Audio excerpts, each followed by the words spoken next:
everyone, welcome back. Ready for another deep dive. Always up for a good deep dive, especially with all this fascinating source material you've gathered about how technology is changing everything around us. Right. It's like every day there's some new headline about AI changing the world, robots taking over jobs, smart cities. It's a lot to keep up with. Yeah, and it's not always easy to separate the hype from the reality. Exactly. So that's what we're here for, to break down these big tech trends. And speaking of hype versus reality, AI seems to be at the center of it all. Definitely. Your sources really highlight that tension, the excitement, and the apprehension surrounding artificial intelligence. Yeah, like is it going to solve all our problems, or is it the beginning of the robot apocalypse? Well, I can't promise any robot uprisings today, but one thing's for sure. AI is no longer some futuristic fantasy. It's already here, and it's already impacting our lives in countless ways. Okay, so less Skynet, more, I don't know, everyday helpfulness. Yeah, exactly. Think about it.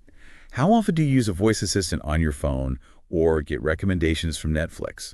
That's AI at work. Oh, right. I hadn't even thought about that. It's become so commonplace we don't even realize it's AI. Exactly. And that's just the tip of the iceberg. AI is being used behind the scenes to personalize our experiences, streamline industries like manufacturing and logistics. It's even changing the face of healthcare. Healthcare. Okay, now that's interesting. How is AI impacting healthcare?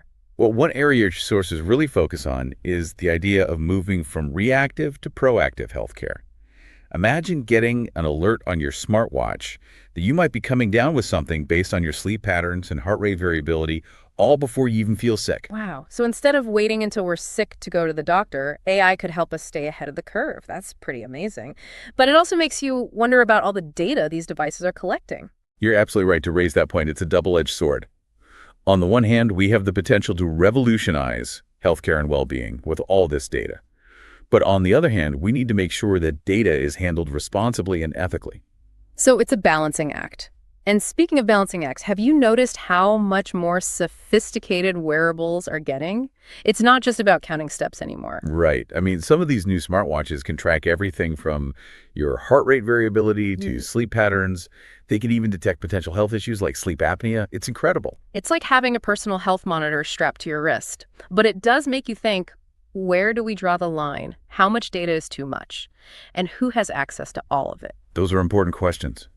And it's not just about wearables. The whole landscape of data privacy is evolving rapidly. As AI gets more sophisticated and we're surrounded by more and more devices collecting information, we need to be really thoughtful about how we navigate that. And we need to make sure companies are held accountable for protecting user data. Absolutely. It's not just about the convenience factor anymore. We need to be informed consumers and demand better from the companies creating these technologies. It's definitely a brave new world of data and devices out there. And speaking of brave new worlds, one area where tech is having a major impact is in the realm of smart cities. Absolutely. Your sources paint a fascinating picture of what's possible. Imagine a city that anticipates your needs, optimizes resources, and operates with incredible efficiency. It's like something straight out of a sci-fi movie. Sign me up. No more traffic jams, everything running smoothly. What's not to love? Well, as with any new technology, there are potential downsides. Some of your sources raise concerns about privacy and data security in these hyper-connected urban environments. That's a good point. It's like, yeah, it would be great if my commute was always a breeze, but not if it meant Big Brother was tracking my every move. So how do we find that balance between convenience and, basic freedoms? Right, it's a crucial question. And it's not just about individual privacy either. There are also concerns about equity and access. Will everyone benefit equally from these smart city technologies? Or will it just widen the gap between the haves and the have-nots? Those are important considerations. It's like we don't want to create a future where only certain people get to enjoy the benefits of technology. Exactly. And that's why it's so important to have these conversations now, to think critically about the potential consequences of these technologies before they become so deeply embedded in our lives that it's difficult to change course. So it's not just about building smarter cities, but also about building fairer cities, more equitable cities. Absolutely. And that requires a shift in thinking. It's not just about implementing cool technology for the sake of it. It's about using technology intentionally and thoughtfully to create cities that work for everyone. And speaking of using technology intentionally, the world of work is another area where tech is shaking things up. I mean, remember when working from home was this rare and novel concept? Now it feels like almost the norm. Right. The pandemic really accelerated that shift to remote work, and many of your sources suggest that this is just the beginning. We're on the cusp of even bigger changes in how and where we work, thanks to advances in things like virtual reality and augmented reality. Okay, now you're talking my language. VR meetings where I can pretend I'm on a beach somewhere while still hitting my deadlines. Sign me up. But seriously, how realistic is that vision of the future of work? It might be closer than you think. Companies are already experimenting with virtual office spaces where employees can collaborate from anywhere in the world, using avatars to interact with each other, and even share virtual whiteboards. That's wild. But I have to admit, part of me wonders if something gets lost when we move everything online. Like, what about those serendipitous encounters at the coffee machine or those after-work drinks that help build team spirit? You've hit on a really important point. It's not just about the work itself, it's about the social connections and relationships that are built in the workplace. And that's something that many companies are grappling with as they navigate this new world of work. So how do we maintain those connections in a world where we're not necessarily physically together? Well, that's where creativity and intentionality come in. Companies are finding innovative ways to foster a sense of community and belonging, even when their teams are distributed. Like virtual team building exercises or online social events? Exactly. And it's not just about replicating what we used to do in person, but about finding new and engaging ways to connect in the digital realm. So it's about adapting and evolving, not just in terms of the work itself, but also in terms of how we build relationships and foster a sense of community. Exactly. And this new landscape also brings up interesting questions about what it means to have a job in the first place. What do you mean? Are we all going to become freelance digital nomads hopping from gig to gig? Well, one of the articles emphasized that it's not just about where we work, but how we work. We're seeing the rise of the gig economy, where freelance and contract-based work is becoming more common. So less about climbing the corporate ladder and more about hopping between passion projects. In a way, yes. The traditional career path is becoming more fluid, and this has big implications for everything from job security to how we develop skills throughout our lives. It's like the Wild West of work out there. Exciting for some, probably a bit unnerving for others. What does this mean for the average person trying to navigate this changing landscape?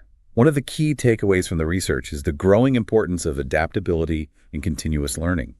It's no longer enough to have a fixed skill set. We need to be constantly evolving, upskilling, and reskilling to stay ahead of the curve. So, a lifetime subscription to learning platforms is the new normal. Sign me up. Although I still haven't mastered that sourdough bread recipe from the early pandemic days. Maybe I should focus on those tech skills first. Well, maybe after this episode, you can wow us with your baking prowess. But you're right, it's about being open to new challenges and opportunities. The future of work will reward those who are agile, adaptable, and always eager to learn. It's a good thing we love a good challenge here at the Deep Dive.